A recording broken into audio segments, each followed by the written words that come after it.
Saudara-saudariku yang terkasih, pada Hari Raya Kristus Raja Semesta Alam, sekaligus perayaan Hari Orang Muda Sedunia yang ke-37, saya membagikan kepada kita semua pesan-pesan Paus pada Hari Raya Orang Muda Sedunia ini. Paus mengangkat tema pada Hari Orang Muda Sedunia yang ke-37 ini, Maria bangkit dan bergegas.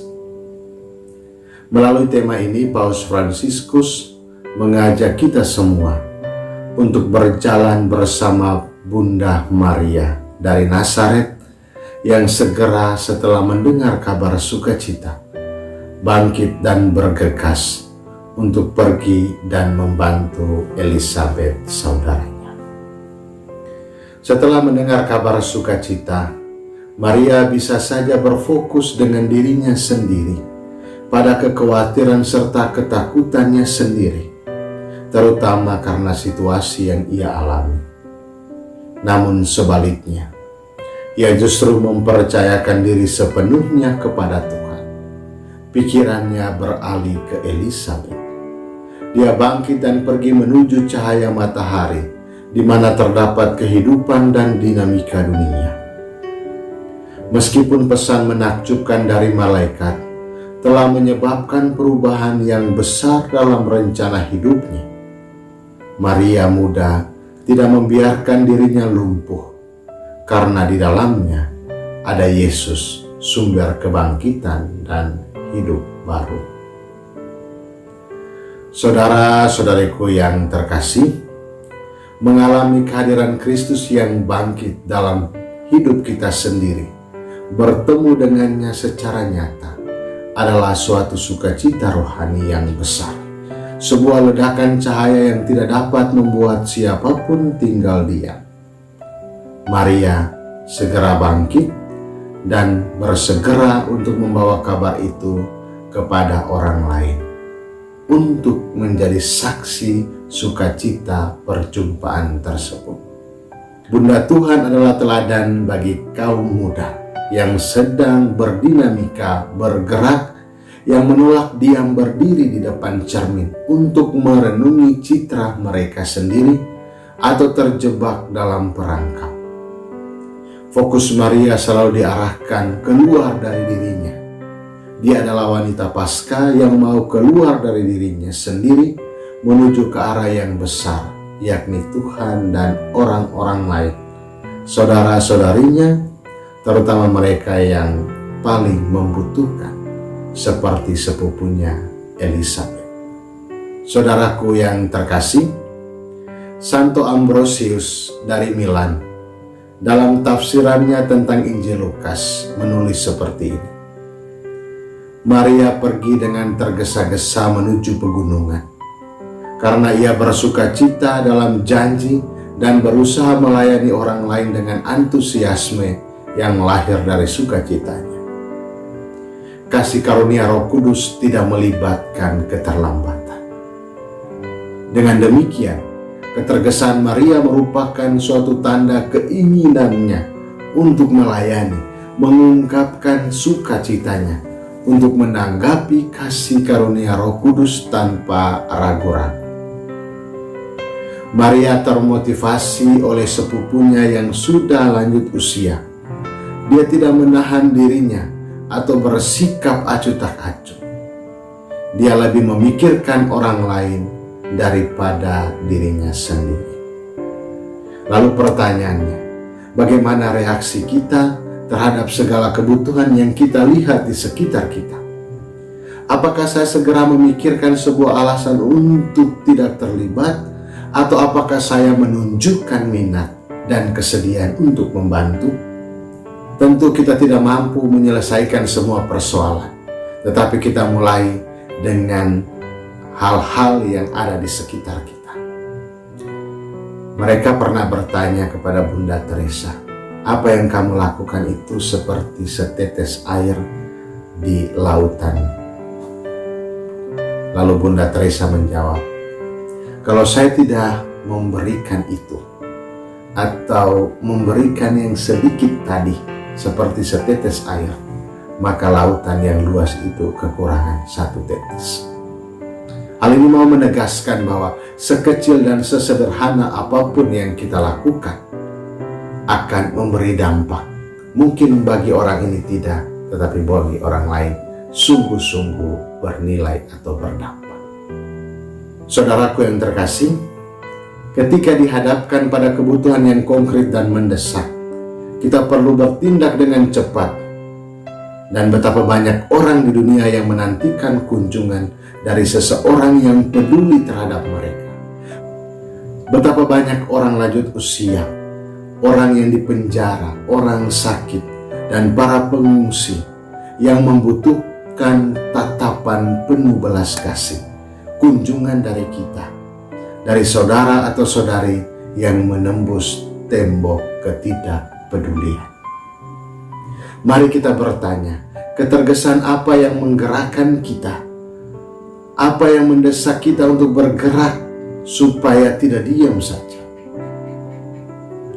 Banyak orang terdampak berbagai kenyataan seperti pandemi yang baru kita lewati, perang, migrasi paksa, kemiskinan, kekerasan, dan bencana alam dan lain sebagainya. Mereka bertanya pada diri mereka sendiri, mengapa hal ini terjadi pada saya? Mengapa hanya pada saya? Mengapa sekarang? Namun pertanyaan penting dalam hidup ini adalah, untuk siapa aku hidup? Saudara-saudariku yang terkasih, ketergesahan Maria, wanita dari Nazaret, adalah ketergesahan mereka yang telah menerima karunia luar biasa dari Tuhan dan merasa perlu untuk membagikannya, untuk mengalirkan kepada orang lain anugerah luar biasa besar yang telah ia alami. Ini adalah ketergesahan mereka yang mampu menempatkan kebutuhan orang lain di atas kebutuhan pribadinya. Maria adalah contoh orang muda yang tidak membuang waktu untuk mencari perhatian atau persetujuan orang lain.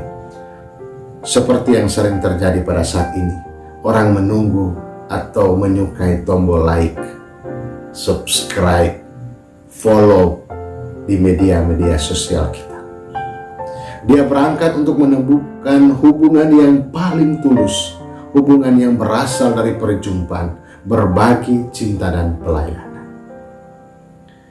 Dimulai dengan kabar sukacita, ia pertama kali pergi untuk mengunjungi sepupunya. Maria tidak pernah berhenti menjembatani ruang dan waktu untuk mengunjungi putra-putrinya yang membutuhkan pertolongan kasih. Saudara-saudariku yang terkasih, ketika Maria akhirnya sampai di rumah Zakaria dan Elisabet, perjumpaan yang menakjubkan terjadi. Elisabet sendiri telah mengalami campur tangan luar biasa dari Tuhan yang memberinya seorang anak laki-laki di usia tuanya. Begitu dia mendengar salam Maria, Elisabet pun dipenuhi dengan Roh Kudus. Kejutan dan pencurahan roh seperti itu terjadi ketika kita hidup dalam sebuah keramahan sejati, ketika kita menempatkan orang lain sebagai pusat, bukan diri kita sendiri. Kita juga melihatnya dalam kisah Sakeus. Dalam Injil Lukas kita membaca bahwa ketika Yesus datang ke tempat di mana Sakeus berada, dia melihat ke atas dan berkata, "Sakeus, segeralah turun, sebab hari ini aku harus menumpang di rumah." Jadi dia bergegas turun dan dengan sukacita menyambutnya. Banyak dari kita memiliki pengalaman tak terduga berjumpa dengan Yesus, dan untuk pertama kalinya mengalami rasa kedekatan, rasa hormat, tidak adanya prasangka dan ketidaksetujuan, tatapan penuh belas kasih yang tidak pernah kita temui pada orang lain. Bagi Yesus, tidaklah cukup memandang dari jauh. Ia ingin berada bersama dengan kita. Maka, sebagaimana pengalaman Elisabet dan Zakaria yang telah menjadi tuan rumah yang baik untuk Maria dan Yesus, kita belajar dari dua orang ini tentang arti keramahan. Bertanyalah pada orang tua, kakek, nenek, Bertanyalah juga pada para lansia dari komunitas kita, apa artinya bagi mereka untuk menjadi tuan rumah bagi Tuhan dan orang lain. Kalian, kita semua akan mendapat manfaat dari mendengarkan pengalaman mereka sebelumnya. Saudara-saudariku yang terkasih, secara khusus orang muda, sekarang waktunya untuk bergegas, berangkat menuju perjumpaan yang nyata, menuju penerimaan yang real dari mereka yang berbeda dengan kita. Hanya dengan demikian kita akan menjembatani jarak antar generasi, antar kelas sosial, antar etnis, kelompok-kelompok lain, bahkan bisa jadi mengakhiri perang. Kita membutuhkan ikatan sehingga persatuan itu membentuk kemanusiaan, sehingga keluarga tidak terbagi-bagi dan tidak terpecah belah.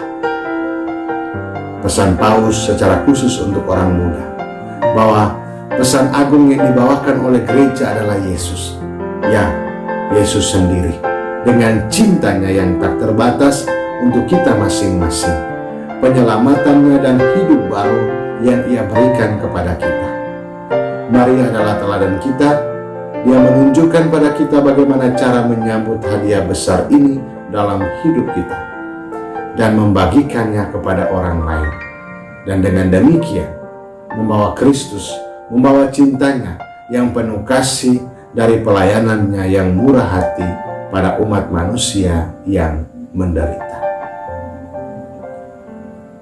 Saudara-saudariku yang terkasih, Maria adalah seorang gadis muda seperti banyak dari kita semua orang-orang muda. Dia adalah satu dari kita. Seorang uskup dari Italia, Don Tonino Bello, menuliskan tentang Maria seperti ini. Santa Maria, kami tahu betul bahwa engkau ditakdirkan untuk berlayar di laut lepas. Namun jika kami memintamu untuk berlayar menuju pantai, itu bukan karena kami ingin mengurangi pelayaranmu ke tingkat navigasi kami yang dekat pesisir, melainkan dengan melihat engkau yang berada dekat dengan pantai keputusasaan kami. Kami disadarkan bahwa kami juga dipanggil untuk menjelajah seperti yang engkau lakukan ke dalam lautan kebebasan. Paulus juga mengingatkan kita semua pada hari raya Kristus Raja semesta alam ini. Kita merayakan Hari Orang Muda sedunia di gereja-gereja partikular di seluruh dunia. Paulus bermimpi bahwa pada Hari Orang Muda sedunia, orang-orang muda dapat mengalami lagi sukacita perjumpaan dengan Allah, dengan saudara-saudari. Setelah periode cukup panjang untuk menjaga jarak dan melakukan isolasi, kini dengan pertolongan Allah, kita akan bertemu kembali dengan sukacita pelukan persaudaraan antar banyak orang dan antar generasi. Sebuah pelukan rekonsiliasi dan perdamaian, pelukan persaudaraan dari sebuah perutusan persaudaraan yang baru. Semoga Roh Kudus mengobarkan dalam hati orang muda, dalam hati kita semua, keinginan untuk bangkit dan sukacita untuk berjalan bersama-sama secara sinodal, meninggalkan semua batas-batas palsu. Sekarang adalah waktunya untuk bangkit. Marilah kita bangkit dan bergegas seperti Maria. Mari kita membawa Yesus di dalam hati kita dan membawanya untuk dikabarkan kepada semua orang yang kita jumpai. Di periode dalam hidup kalian yang indah ini, berjalanlah maju terus dan jangan tunda semua kebaikan yang dapat dicapai Roh Kudus di dalam diri Anda. Dengan penuh kasih, saya memberkati impian-impianmu dan setiap langkah dalam perjalanan. Dari Roma, Basilika Agung Santo Yohanes Lateran, 15 Agustus 2022, Pesta Santa Perawan Maria diangkat ke surga. Paus Fransiskus. Selamat hari Minggu, Tuhan memberkati kita semua, Bapa dan Putra dan Roh Kudus.